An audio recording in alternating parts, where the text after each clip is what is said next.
আসসালামু আলাইকুম গাইস, আমাদের সিএম ব্লগার ইউটিউব চ্যানেলে আপনাদের সকলকে স্বাগত। আজকে আমার মনটা ভালো নাই, কারণ আমি গ্রাম থেকে ঢাকা আসার সময় হয়ে গেছে আমার। কারণ আমি ঢাকায় এসে বলবো এখন নানি বাড়িতে যাব আমি কয়েকদিনের জন্য। নানি বাড়িতে কয়েকদিন থেকে তারপরে আমি ঢাকা চলে যাব।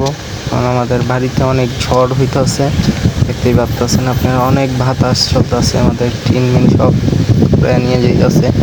বৃষ্টি আসার সম্ভাবনা আছে, তো আমরা বলতেও পারি না, বৃষ্টি আসতেও পারে নাও আসতে পারে। সেজন্য এখন এতটাও রিস্ক নিয়ে ভিডিওটা করতেছি না। আমি ভিডিওটা পরে আমি দেখাচ্ছি আপনাদেরকে। ঝড় থামলে আমি নানি বাড়ির দিকে রওনা দিব। এখন ঝড়টা থামলে তারপরে আপনাদের সাথে দেখা হচ্ছে আমার।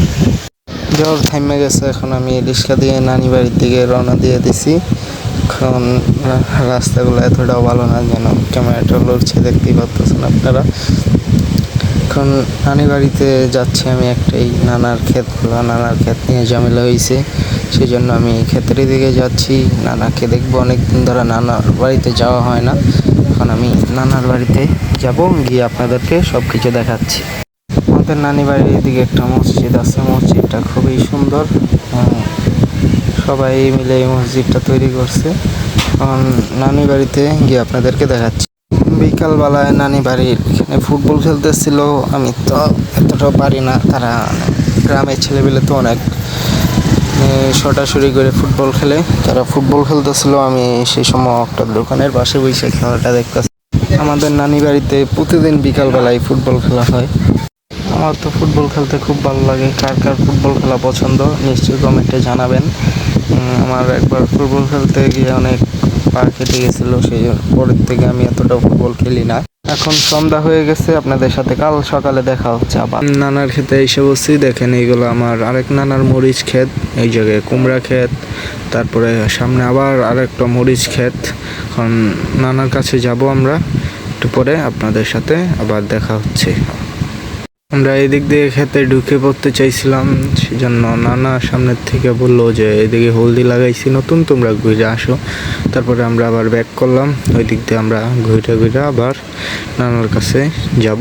নানা দেখেন ওই যে ওইখানে নানা বসে আছে, নানা ক্ষেত পাহারা দিচ্ছে, ক্ষেতগুলো নষ্ট করে দিতেছে মানুষে।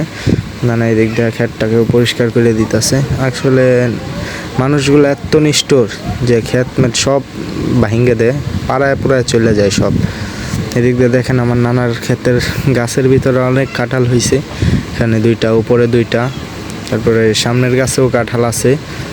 আমার নানার কাঁঠাল গাছ অনেক, প্রচুর কাঁঠাল গাছ আছে। আসলে আমরা কাঁঠালের সিজনে প্রচুর কাঁঠাল খাইতে পারি। দেখেন আরও কাঁঠালগুলো আপনাদেরকে দেখাচ্ছি, আপনারা শুধু গনেন। এই জায়গায় আছে, আবার ওই সাইডেও কাঁঠাল গাছ আছে। সব হলদি ক্ষেতের ভিতরে মানে বাউন্ডারি করা। দেখেন কাঁঠালের অভাব নাই কোনো। কারণ আরেকটা গাছ আছে দেখেন, ওই যে ওইটার উপরে নিচে কোনো কাঁঠাল ধরে নাই।